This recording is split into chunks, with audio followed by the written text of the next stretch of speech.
여러분 요즘 텔레비전 프로그램 중에 백만장자를 찾아가는 프로그램이죠. 그래서 그 프로그램을 보면은 그들이 가지고 있는 공통점들이 발견되어집니다. 이건 저가 그냥 발견한 거예요. 맞는지 틀리는지 모르겠어요. 근데 첫 번째는 그들이 돈을 대하는 방식이 그 프로그램에 나옵니다. 또 두 번째는 삶을 대하는 태도가 나오고요. 그들이 돈을 대하는 방식과 삶을 대하는 태도를 보면 검소함과 절제가 들어있습니다. 그리고 실패를 했음에도 불구하고 실패를 기회로 삼는 긍정성이 그들에게서 보여집니다. 거기에 그치지 않고 그들의 삶에는 다른 사람들과 사회를 돌아보는 나눔과 이타심이 다른 사람들보다 더 많은 것을 발견하였습니다. 이런 공통점을 텔레비전 프로그램에서만 보여주는 것이 아니라 우리 주변에서도 부유함에도 불구하고 검소하고 사치하지 않고 그러면서 누군가에게 어려운 사람들에게 손을 내미는 그런 사람들을 보게 됩니다. 그런 사람들을 보면 그들은 넉넉히 화려하고 멋지게 살 수 있음에도 불구하고 검소하게 사는 모습을 보게 됩니다. 우리는 종종 그런 생각을 합니다. 왜 멋지게 살 수 있는데 좀 자기를 위해서 막 좀 근사하게 살 수 있는데 왜 그럴까? 그런 생각들을 해요. 이런 사람이 있는가 하면 반면에 자신만을 위해서 쓰고도 늘 부족하게 생각하는 사람들도 있습니다. 저는 이 차이가 도대체 무엇일까 하는 생각을 해보았습니다. 이런 차이는 제가 성경적인 관점으로 생각하면 복에 대한 생각이 다르기 때문이 아닐까라고 하는 생각을 해봅니다. 오늘 본문의 말씀을 묵상하면서 검소하고 절제하고 정말 그러면서도 나누는 그런 사람들은 어떻게 그런 삶을 살 수 있을까를 오늘 말씀을 통해서 우리가 발견할 수 있기를 소원합니다. 오늘 본문 112편은 지혜시라고 얘기합니다. 또 교훈시라고도 얘기합니다. 그런데 성경의 시편에 지혜시에 나타나는 세 가지 특징이 있습니다. 그것을 왜 그 특징을 들어서 지금 신학자들은 지혜시에는 이런 특징이 있다라고 얘기하는가를 우리가 발견하면 정말 지혜로운 사람이 될 수 있겠다 하는 생각을 합니다. 첫 번째 이 지혜시에 나오는 특징은 하나님과 성도를 연결하고 있는 율법을 강조합니다. 이 율법을 강조한다는 것이 무슨 뜻일까를 생각하면 삶의 기준을 확실하게 가진다는 것입니다. 삶의 기준을 말씀에 두고 사는 것이 지혜로운 사람이라는 거죠. 두 번째는 이 지혜시에 늘 등장하는 것이 있습니다. 악인의 형통을 부러워하지 말아라. 그 얘기하는 것은 뭐예요? 우리가 추구해야 될 궁극적인 것이 세상적인 형통함이 아니라고 하는 것을 아는 것이 지혜라는 말씀이라고 생각합니다. 그 다음에 이 지혜시에 나오는 또 특징은 악인의 길과 그 의인의 길을 아주 분명하게 대조합니다. 그래서 이 시를 읽는 사람들, 지혜로운 사람들은 의인의 길을 선택하도록 그렇게 하고 있는 것이 이 지혜시의 특징이라고 생각되어집니다. 오늘 이 112편은 악인의 길과 의인의 길을 대조하는 특징을 보여주는 지혜시라고 생각되어집니다. 이 지혜시를 통해서 우리에게 지금 주고 있는 메시지는 의인의 삶은 헛되이 끝나지 않는다. 그리고 진짜 복을 받게 된다라고 하는 것을 깨닫기를 원한다고 생각되어지고 맨 마지막에 보면 악인의 욕망은 사라지게 된다라고 해요. 그래서 이렇게 극렬한 대조를 통해서 우리가 누릴 삶은 어떤 것이어야 하는가를 생각하고 결정하라고 도전하는 말씀이라고 생각되어집니다. 본문 시편 112편은 복받은 사람들의 구체적인 모습으로부터 시작합니다. 111편, 112편은 연결되어지는 그런 시편이라고 보여지는데 여러분 할렐이라는 할렐루야라고 하는 말은 찬양이라는 뜻입니다. 할렐루야라고 하는 것은 찬양하라는 거예요. 그래서 어떻게 시작하냐면 여호와를 찬양하라고 시작합니다. 여호와를 찬양하라라고 하는 것이 1절의 시작입니다.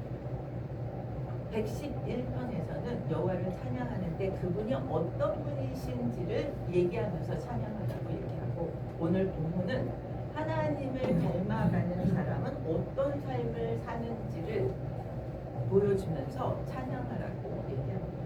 하나님의 성품이 하나님의 사람들에게 나타나는 것을 보여준다는 거죠. 오늘 말씀 1절은 이미 복을 받은 사람은 어떤 사람인가를 얘기합니다. 복 받은 사람의 정체성이에요. 그리고 그는 어떻게 살아가는지를 얘기합니다. 아까도 얘기했지만 먼저 뭐라고 시작해요? 찬양하라고 그렇게 명령문으로 시작합니다. 그리고 그 찬양하라고 하면서 어떤 사람이 복이 있는지를 얘기합니다.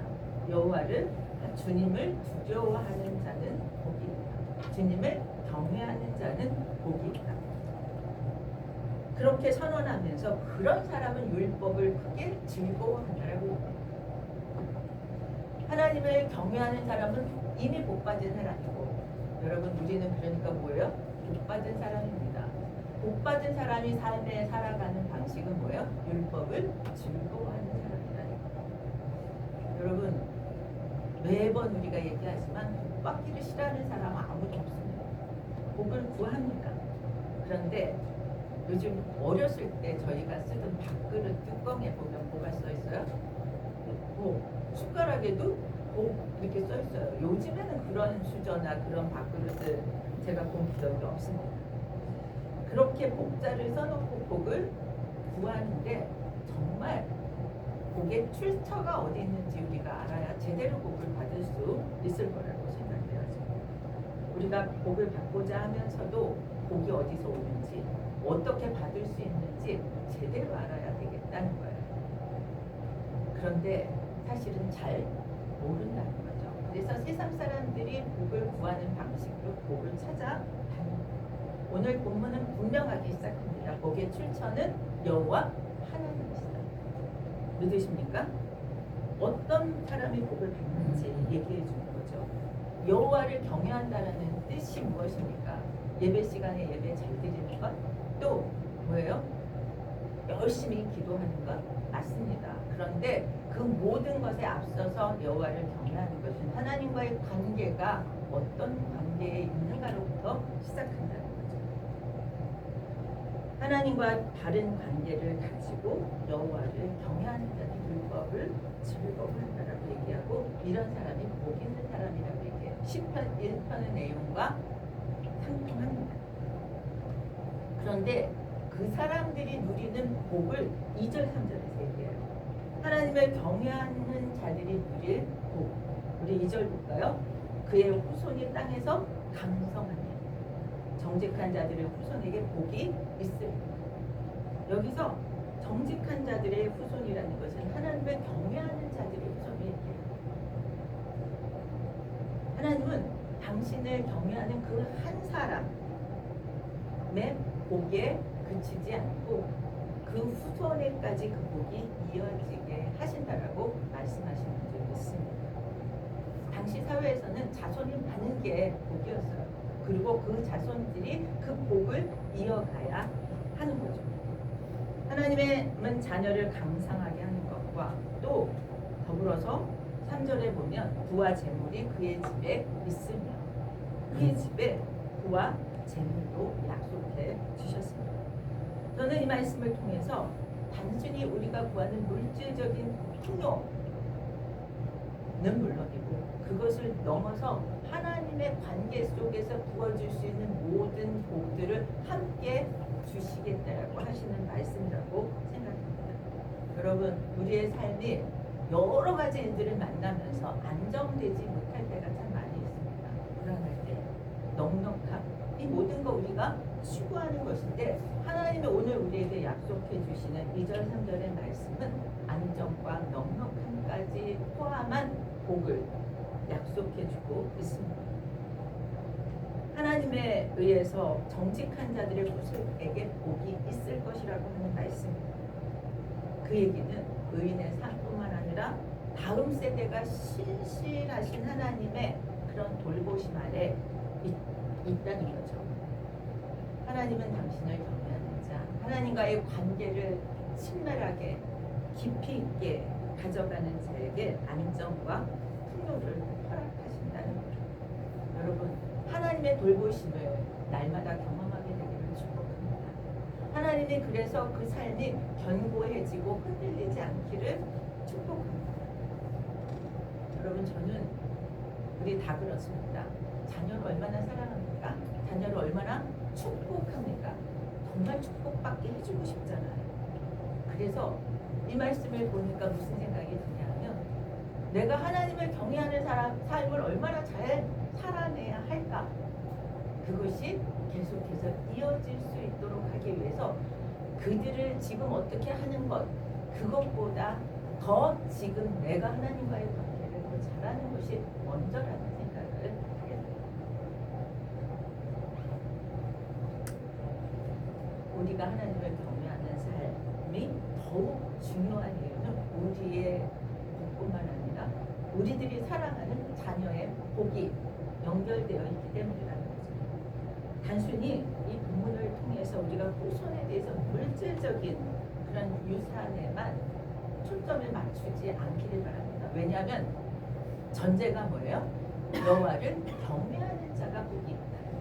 그러면 우리가 그런 복을 누릴 뿐만 아니라 그 복이 계속되어지기 위해서 하나님이 주시는 우리가 주고 싶어하는 복을 계속해서 저들이 누리게 하기 위해선 저들도 하나님을 경외하는 삶으로 나아가야 한다는 거죠. 우리가 그것을 여호와를 경외하는 자가 복이 있다라고 하는 것을 기억한다면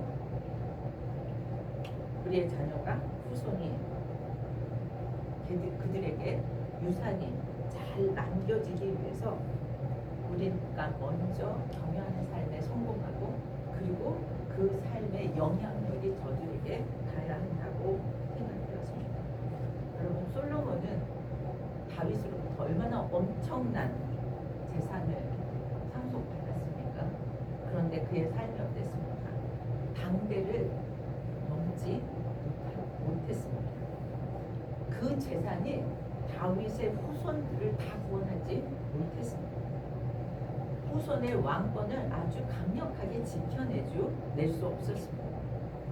하나님의 뜻을 떠난 사람은 아무리 대단한 유산을 받았어도 그 인생이 성공될 수 없다는 것이 성경의 말씀입니다. 우리가 줄 수 있는, 우리가 경건한 삶을 통해서 하나님의 약속된 복을 다 주고 싶습니다. 그 중에 가장 최고의 복은 뭐예요? 그들도 경외하는 삶을 살게 되는 것이라고 믿습니다. 우리는 정말 많은 것들을 주고 싶어 합니다. 좋은 유전자를 전해주기 위해서 뭐예요? 태교도 열심히 하고 또 좋은 성품을 갖춰주기 위해서 여러 가지 노력도 다 합니다. 여러분, 다 중요합니다. 그런데 가장 중요한 유산은 오직 하나님을 경외하고 그 말씀을 기뻐하고 말씀을 따라 사는 삶인 줄 믿습니다. 우리가 많은 것을 물려주지 못해도 괜찮습니다. 왜냐하면 우리 신앙의 영향력, 하나님이 직접 주시는 그 축복을 받을 수 있도록 경외하는 삶을 물려주는 것, 우리의 신앙으로 말씀을 두려워하면서 그 말씀을 따라 사는 삶을 전해주는 것, 이것이 가장 좋은 상속이라고 생각되어집니다. 오늘 복의 유산을 우리 자녀들에게 모두 상속해 줄 수 있기를 예수 그리스도의 이름으로 축원합니다. 그러면서 시인은 뭐라고 얘기하냐면 그의 공의가 영구히 서 있습니다. 이 얘기는 하나님이 주시는 축복이 그냥 그 축복에 끝나지 않고 축복받은 자가 공의를 지켜가는 삶을 계속해서 살아가게 된다는 것입니다. 여러분, 그의 공의가 영구히 서 있습니다. 복 받은 자의 가지는 하나님 앞에서 올바른 삶을 계속해서 살게 된다는 것입니다. 하나님이 주시는 복은 의로운 행실과 그 올바른 가치관을 계속해서 지켜나가게 된다는 거죠. 저는 이것이 복받은 사람들이 누리게 되는 좋은 열매라고 생각합니다. 그러면서 4절에 뭐라고 얘기해요? 정직한 자들에게는 흑암 중에 빛이 일어나고 그는 자비롭고 긍휼이 많으며 의로운 자로다. 우리가 하나님을 믿는 사람으로 살아가면서도 이 세상에서 혼란과 심각한 위기들을 만날다 할지라도 구원을 확실하게 베풀어 주신다는 뜻입니다. 하나님을 경외하는 자, 여기서 정직한 자는 거짓말하지 않는 자라는 뜻에 국한되지 않습니다. 하나님을 경외하고 그분이 명하신 그런 아름다운 성품을 가진 사람을 정직한 자라고 얘기하고 그의 어려운 처지에서 하나님은 그들을 그냥 내버려 두지 않는다. 그런 어려운 상황 속에서 저들은 빛을 비추어 주시고 그 빛의 인도를 받게 해주신다. 하나님, 우리는 이 세상에 만나면서 어려움과 그런 환난을 만날 수도 있지만 그 빛을 통해서 나아갈 방향을 찾게 해주시고 또 그 빛을 받은 사람은 받은 빛을 비춤으로 지금 자비롭고 긍휼이 많으며 의로운 이로다. 여러분, 하나님의 빛을 받은 자가 그 빛을 반영하는 삶 속에는 뭐예요? 하나님의 이러한 성품들이 나타나게 된다는 거예요. 하나님은 흑암 중에서 빛을 비추어 주시고 의인은 그 빛을 받아서 하나님의 성품을 닮은 삶으로 나아가게 된다. 이것이 복받은 자의 삶이라고 얘기합니다. 5절은 오늘 제목처럼 하나님을 경외하는 사람의 삶이 자기의 가정, 자기의 한계를 뛰어넘어 이웃을 향해서 구체적으로 어떻게 행하는지를 보여줍니다. 은혜를 베풀며 꾸어주는 자, 도움이 필요한 이에게 실제로 자신의 것을 나누어주는 것을 얘기합니다. 이자를 받지 않고 빌려주는 사람이라는 뜻이에요. 성경에 의하면 의인이 재물에 대한 탐욕 없이 다른 사람을 돕는 사람, 그 사람에게 하나님께서 복되게 해주신다는 말씀을 주시는데 잘 되나니 그 일을 정의로 행하리라. 정의로 행하리라는 말은 뭐예요? 그 일이 옳은 가운데 이루어진다. 나누는 베품, 나누는 일은 정의와 관계없이 그냥 베풀어지는 것이 아니라 정의와 공의와 이런 것을 동반해서 이루어진다라고 얘기하고 있습니다. 하나님은 우리에게 나누는 자, 꾸어주는 자로 사는데 거기까지 구체적으로 정의를 동반하는, 정의를 행하는 것이라고 얘기하면서 거기까지 나아가기를 원하십니다. 의인은 이웃에게 은혜를 베풀어 꾸어주는 사람입니다. 재물을 빈궁한 자에게 주는 사람이라고 정의합니다. 여러분, 우리가 받은 은혜를 나누는 사람들 되기를 축복합니다. 그러면서 그런 의인은 하나님이 어떻게 해주신다고 약속하세요? 6절에 흔들리지 않는다. 우리가 어떤 상황에 의해서 휘청거리면 살아갈 수가 없습니다. 그러면서 그 의인은 영원히 기억된다고 얘기합니다. 의인의 삶, 나누며 베푸는 데까지 나아가는 사람의 삶은 하나님 앞에서 견고히 붙들려져서 흔들리지 않는 삶을 살아가게 될 것이라고 얘기합니다. 의인은 영원히 기억한다.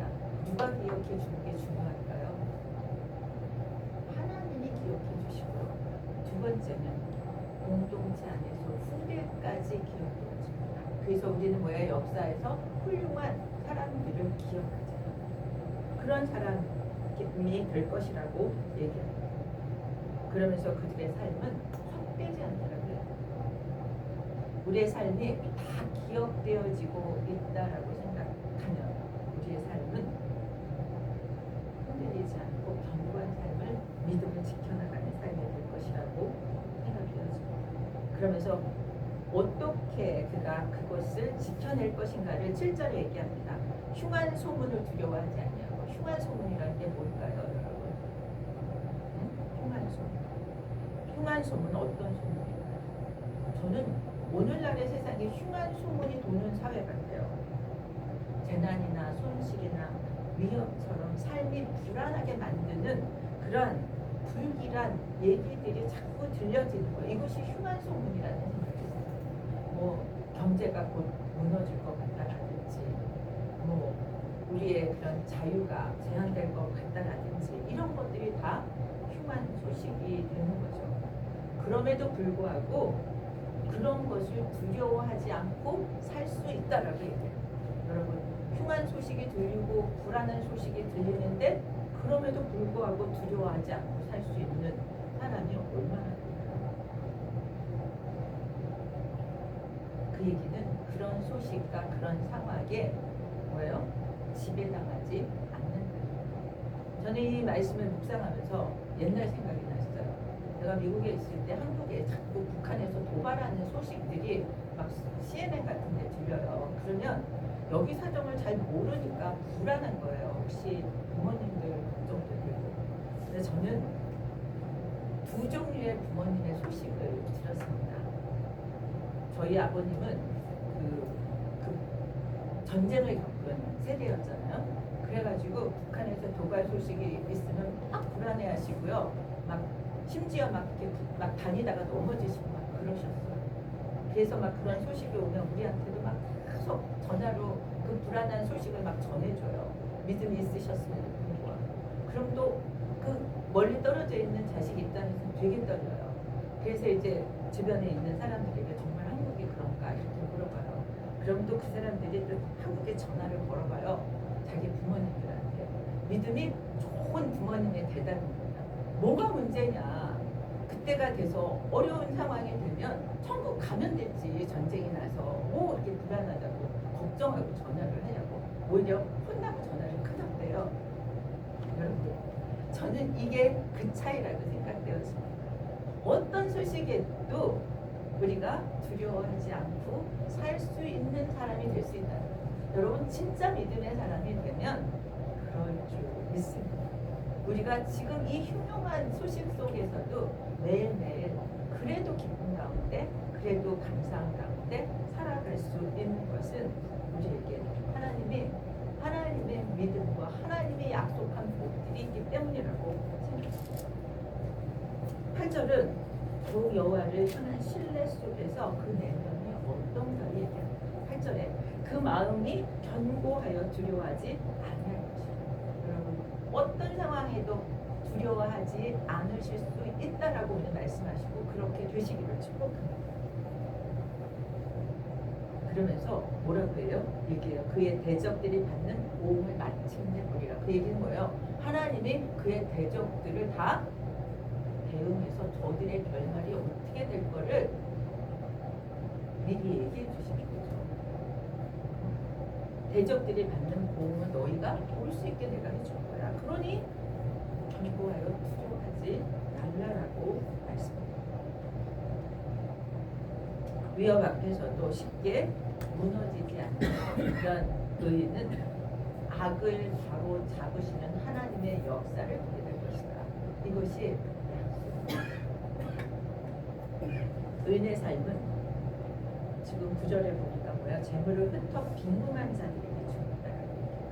여기서 재물을 흩어 빈궁한 자들에게 주었다는 표현은 넉넉하게 베푸는 것을 이야기합니다. 그런데 그의 의는 영구히 있다. 하나님 그거 계속 이제 기억하고 계시고 그 일을 인정해 주신다.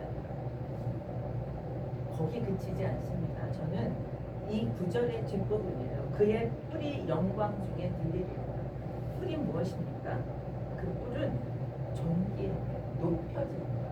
하나님이 그렇게 흩어 빈궁한 자에게 주는 자의 의를 영구히 있게 하시고 그를 높여 세워주신다고 말씀합니다.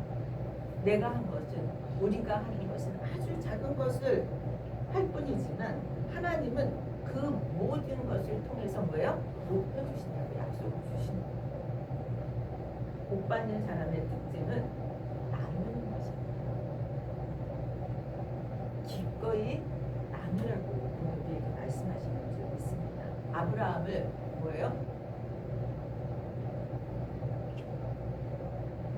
복이 될지라. 아브라함에게 주신 축복이 복이 될지라. 그런데 이 복은 흘러가는 것이라는 거죠. 아브라함을 통해서 뭐예요? 복의 조상이잖아요. 흘러가는, 보내라는 거예요. 그리고 우리 많은 목사님들이 예언하려 듭니다. 갈릴리 호수와 차이를 설명하죠. 갈릴리 호수는 요단강의 물을 똑같이 사해도 갈릴리 호수도 물을 받아들이는데 요단강은 그것이 흘러갑니다. 그리고 거기에는 생명이 넘치게 되죠. 그런데 사해는 물을 받기만 하고 뭐예요? 내보내지 않아요. 거기에는 생명체가 살 수 없습니다. 우리 받은 은혜를 흘러보내면서 새로운 정말 그 복이 계속 흘러올 수 있도록 그렇게 나누는 삶이 되기를 축복합니다. 예수님은 가장 복되셨지만 가장 많은 것을 나누셨죠. 무엇보다도 자신의 시간을 다 내어 드렸습니다. 자신의 사랑을 나누셨죠. 그리고 정말 피눈물 나게 기도하고 피눈물 나게 사람들을 긍휼히 여겨주셨고 마지막에 생명까지 나눠주셨습니다. 우리가 받은 가장 큰 축복은 예수 그리스도를 통해서 받은 구원입니다. 그래서 우리도 그 구원을, 그 사랑을 나누어 줘야 된다는 거죠. 그러면서 10절은 악인의 그런 그 욕망이 사라질 것이라고 얘기합니다. 그 얘기는 악인은 망할 것이라는 얘기를 하고 있는 거죠. 세상은 기억하는 게 그가 얼마나 부자인지 그가 얼마나 많이 가졌는지를 기억할지 모르지만 하나님이 기억하시는 것은 얼마나 양보하는지 얼마나 사랑했는지를 기억하신다는 거죠. 오늘 말씀을 정리하겠습니다. 하나님 우리에게 복 주시는 분입니다. 그리고 경외하는 자에게 복이 있다고 얘기하시고 기준을 확실히 가지고 살라고 말씀하십니다. 그런데 우리가 받은 복은 우리만의 것이 아니고 흘러가야 한다는 것이죠. 우리의 자녀들에게, 우리의 가정에, 우리의 공동체에 또 연약한 자들에게 우리는 축복의 통로로 그렇게 쓰임 받아야. 그런데 그것이 저절로 되어지지 않는다는 거죠. 우리는 성령의 능력을 잊지 않으면 할 수 없습니다. 여러분 우리가 손을 꽉 쥐면 이 손에 들어올 것을 담을 수가 없어요. 손을 타면 빠지기도 하지만 여기서 채워주시는 것도 다 받을 수 있습니다. 오늘 우리가 그런 사람 되기를 축복합니다. 제가 어제 온 신문을 보면서 한 그 사람 이야기를 같이 나누려고 합니다. PPT 한 장만 남겨줘요. 이 사람 보신 적 있으세요? 오승찬이라고 하는 배우예요. 근데 이분은 원래 그 영어 교육 기업을 다녔던 그런 회사원이었대요. 근데 너무너무 배우가 하고 싶어서 뭐예요? 그 서른이 넘어서 직장을 때려치고 배우를 시작했대요. 그래서 생각보다 잘 돼서 잘 나가는 중에 그 마음이 되게 힘들었대요. 그래서 하나님을 믿지 않았지만 나중에 그 불안과 이런 것 때문에 하나님을 만났다고 합니다. 하나님을 만나고 그러면서 다시 그 하나님을 만나는 기간 동안 일을 쉬다시피 했는데 그 기간을 지나고 다시 연기를 하러 그 현장에 갔을 때 다른 사람들의 어려움을 보는데요. 배우들이 얼마나 불안한지 얼마나 우울한지 이런 것들을 보면서 자기가 만난 예수님을 전하고 싶다라고 하는 열망이 부어졌답니다. 그래서 그들과 함께 하기 위해서 이분이 세운 기업이 있는데 이름이 배우만이에요. 배우만. 그게 뭐냐면 배우 아카데미, 연기 아카데미를 만든 거예요. 그리고 그 연기 아카데미를 통해서 그 배우들을 돌보고 그들을 뭐예요? 예수님을 전하고 그리고 예배를 드리는 그런 공동체를 시작했다고 합니다. 저는 이분이 똑같이 배우의 원에서 배우의 일을 하고 있지만 이제 이제는 세상 기준이 아닌 하나님이 주시는 비전을 따라서 뭐예요? 아카데미는 생각지도 않았는데 아카데미를 만들었다고 하는 그런 고백을 통해서 하나님을 만난 자에게 그런 복에 대한 개념과 세상을 살아가는 그런 기준을 다시 바꿔주고 그 길을 살게 하는 것을 보았습니다. 그래서 이 사람의 비전은 배우로서 또 교육자로서 주신 사명을 끝까지 잘하는 것이 자신의 비전이라고 얘기하고 받은 은혜를 나누는 삶을 살겠다고 이야기하는 것을 보았습니다. 여러분, 우리는 하나님께 받은 은혜가 여러 가지 모양으로 다양합니다. 모든 사람이 다 똑같지 않습니다. 또 나누는 것도 똑같이 나눌 필요도 없습니다. 모든 것을 물질만 나누는 것이 아닙니다. 이런 생각의 문화와 복의 개념이 바뀌어지면 우리는 얼마든지 받은 것들을 나눌 수 있는 사람이 될 거라고 생각합니다. 이 시간 잠깐 우리가 하나님께 받은 복이 뭐가 있는지 돌아봤으면 좋겠습니다. 내가 받은 복이 무엇이죠? 내가 하나님을 경외하는 자, 나는 복 받은 사람인데 내가 받은 것은 무엇이고 어떻게 나눌 때 하나님은 우리를 기뻐하실지를 잠깐 생각했으면 좋겠습니다. 저는 이 말씀을 묵상하면서 우리가 공통적으로 또는 부분적으로 받은 복들을 생각해 보았습니다. 우리는 복으로 나눠줄 것도 있지만 우리가 잘못하면 다른 사람에게 해를 끼칠 수 있는 것도 있습니다. 우리는 말의 복을 나눠주는 사람이 되었으면 좋겠습니다. 우리의 말을 통해서 축복의 말, 위로의 말, 격려의 말, 응원의 말을 아끼지 말고 나눌 때 하나님 우리의 나눔을 기뻐하실 거라고 생각합니다. 우리 매일매일 24시간의 시간을 받았습니다. 이것은 시간의 복을 받은 것이라고 생각합니다. 내 시간을 필요로 하는 사람들이 있다면 찾아가기로 전하고 하고 그래서 그 시간을 나눌 수 있는 우리들을 축복합니다. 우리가 받은 물질 작은 것이라도 기쁨으로 그렇게 나눈다면 하나님 기억하실 거라고 생각합니다. 또한 우리가 가장 큰 복음을 받았습니다. 그 복음 구원의 소식들을 나눠주는 삶을 살아가기를 축복합니다. 그리고 여러분 표시 안 나는 복이 있습니다.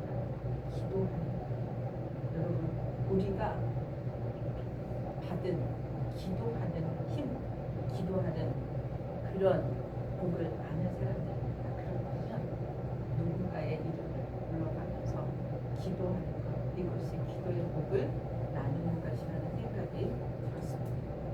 여러분 우리가 받은 복을 헤아리면서 이제 내가 받은 복이 나에서 머물지 않고 가정으로, 후손으로, 이웃으로, 교회로 그렇게 흘러가기를 예수 그리스도 이름으로 소원하고 축복합니다. 우리 다 함께 일어나서 449장